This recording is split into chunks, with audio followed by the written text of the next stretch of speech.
So, how do we get there? I have a great idea.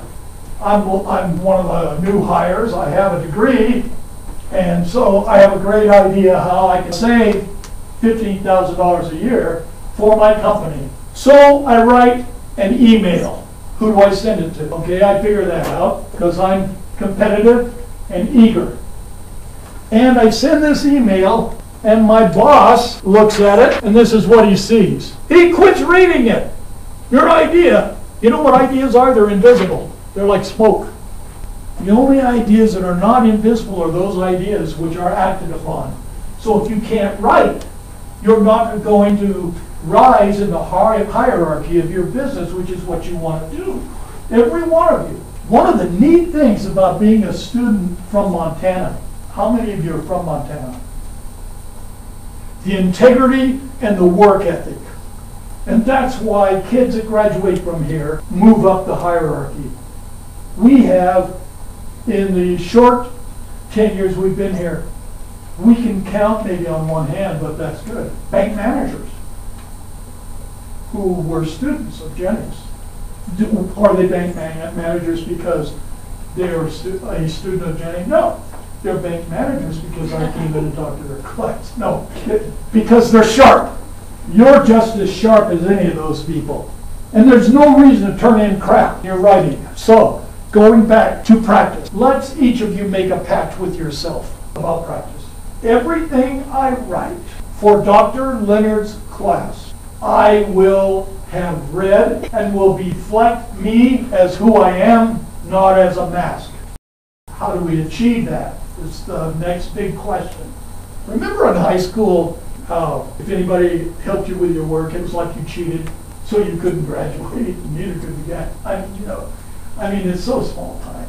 It isn't cheating to let someone else read your paper. That's not cheating. That's reaching for perfection. How can you practice? See, one of the tenets of coaching is don't practice it wrong. So as a basketball coach, we seldomly scrimmage, because when you scrimmage and you're trying to win, you revert to how you've always done it. If it's wrong, you're anchoring doing things wrong. So first you're going to need to run your paper by someone you trust as far as their use of language to correct, to look at, to make sure you're... One of the worst things that we see are not the minor problems, but it's the sentence structure. I can't get into that. That's called style.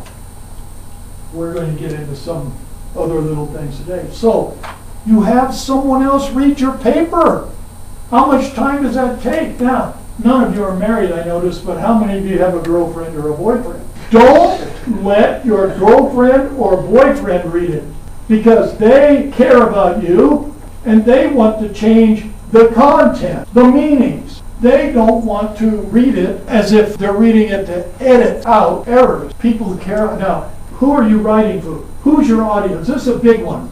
Well, when I taught language, writing, and literature, that was a big issue. Who is the audience? When you write your paper, it's coming up, your first paper, who is the audience? Who's going to read it? Let me tell you something about her. Who you're writing for. Most dissertations to get your PhD are between, what, 50 to 80 pages? You ask any of your professors who have your PhD, how long was their dissertation? That's what they'll tell you. Dr. Leonard's dissertation was 186 pages long. I read it. Did I understand it? Very few people do. Even other PhDs don't understand her paper because she's kind of like out in the front of the topic of her paper, which you can discuss with her at some point. All right. So here's a woman who's getting her PhD at Oklahoma State University. So she comes home one day, calls for a husband. He's gone. She looks around. His clothes are gone. Oh, she's getting her PhD. He left. He didn't talk to her. He didn't discuss it with her. You might say he was chicken. Janie's a very strong person. So there's strike one.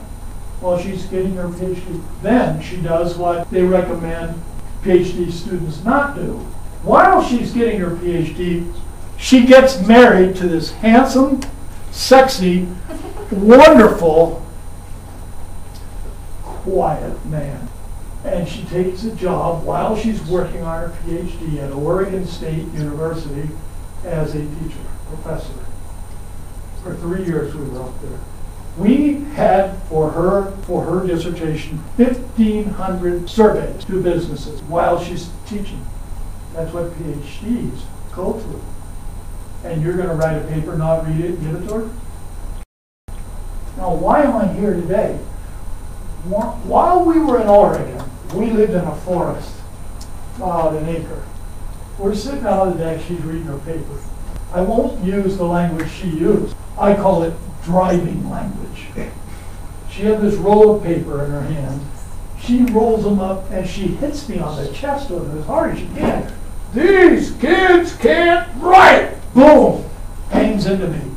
And I said, I have to call her Dr. Leonard. I answer the phone.